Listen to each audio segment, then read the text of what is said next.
For me, I think it was a visit to the National Gallery when I was a very young child. I think I took part in some hands-on workshops, and I remember thinking that that was somewhere I really wanted to work in my life. And I often go into the gallery and watch the children's workshops and think, wow, I'm really lucky that we get to do something like that every day in the museum.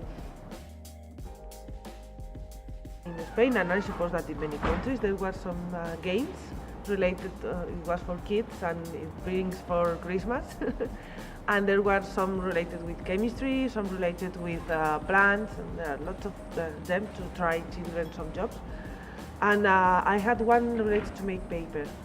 And I remember how it was really all of bad plastic and it don't work very well, but the experience to make your own paper, I always remember that.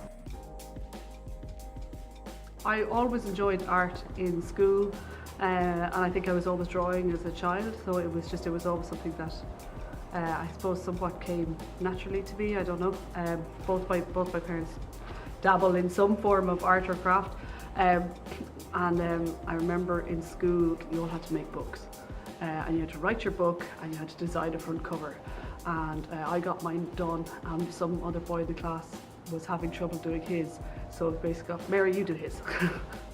So I think the idea of being able to design for others, actually, yeah, though it didn't occur to me for another 6 years that I might like to do this as a profession. All my family is coming from art, and my father is painter, and I have been always drawing and painting since I was a child. I very clearly remember in first grade writing and illustrating my own stories and books simply because I found an old notebook, like an empty one, and it was empty, and I was like, gotta fill that with something and not with some boring school stuff. And I was very lucky as a child to go to classes once a week at the local printmakers. So this was about 15 kids running around a serious professional printmaking studio, and there might be a famous artist editioning a lithography next to us whilst we were splattering paint all over the floor learning about Jackson Pollock. And I can really say that this led me towards printmaking and art as well.